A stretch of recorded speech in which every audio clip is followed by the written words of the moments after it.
Hello guys, welcome back to the new video. तो आज की वीडियो में हमारे साथ हैं हमारे दीपक भाई। वो आपको बताएंगे कि स्टार डेल्टा स्टार्टर का पावर वायरिंग किस तरीके से किया जाता है और कोई कौन सा कंपोनेंट किस तरीके से वर्क करता है। तो शुरू कीजिए। Hello guys, today we will learn about the star delta starter. आज हम स्टार डेल्टा स्टार्टर की पावर वायरिंग के बारे में सीखेंगे कि कैसे इसकी पावर वायरिंग की जाती है और हम स्टार डेल्टा स्टार्टर का यूज़ क्यों करते हैं। ठीक है, तो चलिए शुरू करते हैं आज की वीडियो को। ठीक, तो सबसे पहली बात तो ये है कि मोटर को चलाने के लिए कई तरह के स्टार्टर्स का यूज़ किया जाता है, जिनमें स्टार डेल्टा स्टार्टर का यूज़ रेटिंग के अकॉर्डिंग 5 HP यानी कि 3.7 किलोवाट से ज़्यादा की रेटिंग के लिए किया जाता है। तो ऐसा इसीलिए किया जाता है क्योंकि ज़्यादा रेटिंग की वजह से मोटर का जो करंट होता है, जो स्टार्टिंग करंट होता है, वो एक्चुअली रनिंग करंट से 4 to 5 टाइम्स ज़्यादा होता है। तो ज़्यादा रेटिंग की वजह से वो वाइंडिंग को प्रोटेक्ट करने के लिए, मोटर को प्रोटेक्ट करने के लिए ओवर हीटिंग और ओवर करंट से हम स्टार डेल्टा स्टार्टर का यूज़ करते हैं। ठीक है, आइए इसके बारे में जानते हैं। देखिए, ये सबसे पहले हमारी एक मेन सप्लाई आ रही है, RYB 3 फेज सप्लाई है। और ये सप्लाई हमारी आती है, एक हमारी MCB है, 3 पोल MCB वहाँ पर। और MCB से फिर हमारी ये सप्लाई आ रही है एक ओवरलोड रिले में।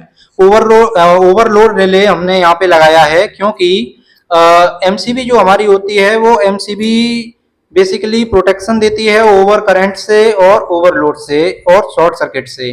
ठीक है, but MCB overload relay MCB overload protection के लिए बहुत ज़्यादा एफिशिएंट नहीं होती है। इसीलिए हम हमारी प्रोटेक्शन, मोटर की प्रोटेक्शन को बढ़ाने के लिए ओवरलोड रिले का यूज करते हैं।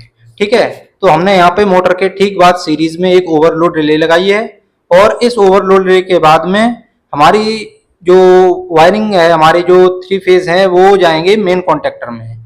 ठीक है, ये है हमारा मेन कॉन्टेक्टर और ये है डेल्टा कॉन्टेक्टर और ये है स्टार कॉन्टेक्टर।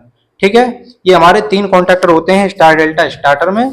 तो हम सबसे पहले हमारी जो सप्लाई है मेन कॉन्टेक्टर में जाएगी और मेन कॉन्टेक्टर से होते हुए ये सप्लाई जाएगी मोटर के U1, V1 और W1 टर्मिनल में। ठीक है, उसके बाद में ये यहाँ से मोटर से निकलेगी W2, U2 और V2 टर्मिनल से। ठीक है, क्योंकि हमने U1 और W2 टर्मिनल को एक साथ कनेक्ट किया हुआ है, V1 और U2 को और W1 और V2 को।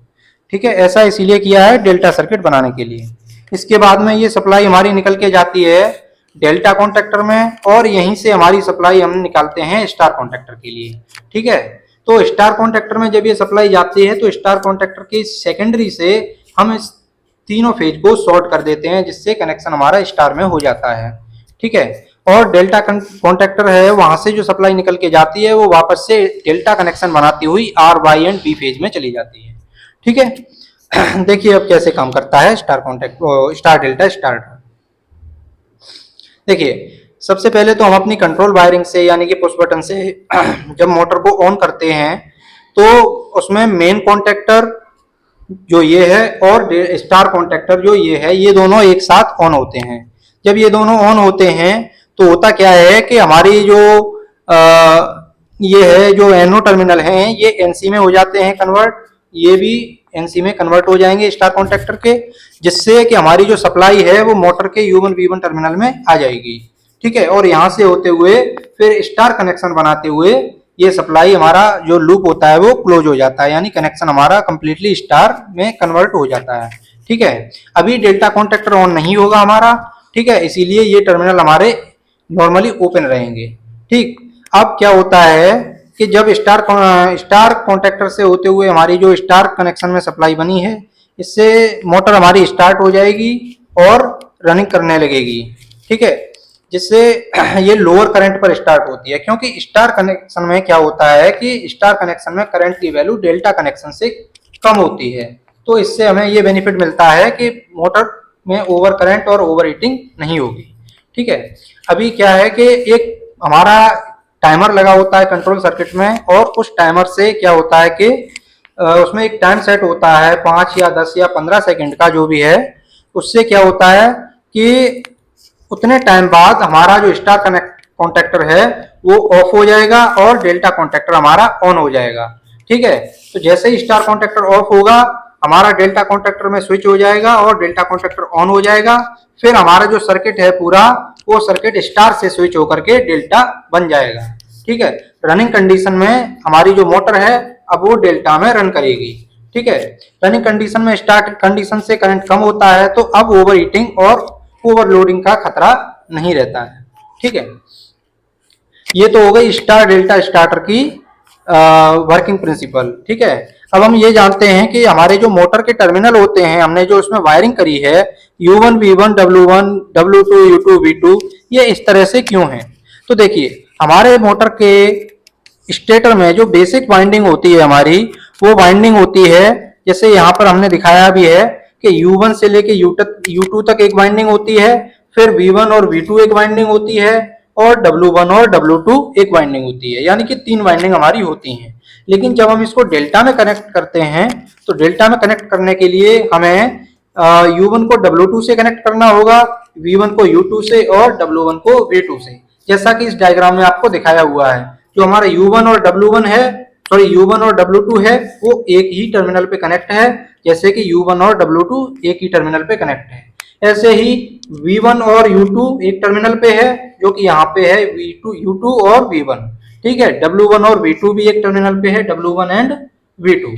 तो इन तीनों को हम इस तरह से कनेक्ट करते हैं जिससे कि हमारा एक डेल्टा सर्किट तैयार हो जाता है। ठीक है, अब डेल्टा सर्किट तैयार हो गया तो अब हमारी जो मोटर है वो डेल्टा कनेक्शन में रन करेगी। ठीक, अब बात आती है एक चीज यहाँ पे कि हमने यहाँ पे एक ओवरलोड रिले लगाई है। ये रिले, ठीक है, ये हमने कहाँ पे लगाई है, ये लगाई है मेन कॉन्टैक्टर से पहले, यानी कि हमारे जो तीनों कॉन्टैक्टर में सप्लाई जा रही है उन सब सप्लाई से पहले लगाई है और एमसीबी के ठीक बाद में लगाई है। लेकिन मोटर को प्रोटेक्शन देने के लिए ज्यादातर जगहों पर क्या किया जाता है कि OLR यानी ओवरलोड रिले को मेन कॉन्टैक्टर के ठीक बाद में यानी कि यहाँ लगाया जाता है। ठीक है, अब यहाँ पर लगाने से और यहाँ पर लगाने से दोनों में इसके कुछ बेनिफिट्स या कुछ डिसएडवांटेजेस होते हैं, वो आप हमें कमेंट सेक्शन में कमेंट करके बताएंगे कि अगर हम यहाँ पे लगाएंगे इस ओवरलोड रिले को तो हमें क्या बेनिफिट्स मिलते हैं या क्या डिसएडवांटेज मिलते हैं, और यहाँ लगाते हैं तो हमें क्या मिलता है, यानी कि दोनों में से कौन सा बेटर रहेगा हमारे लिए। ठीक है, तो आज की वीडियो को यहीं खत्म करते हैं।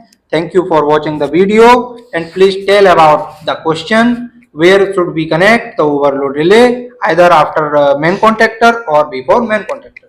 Thank you.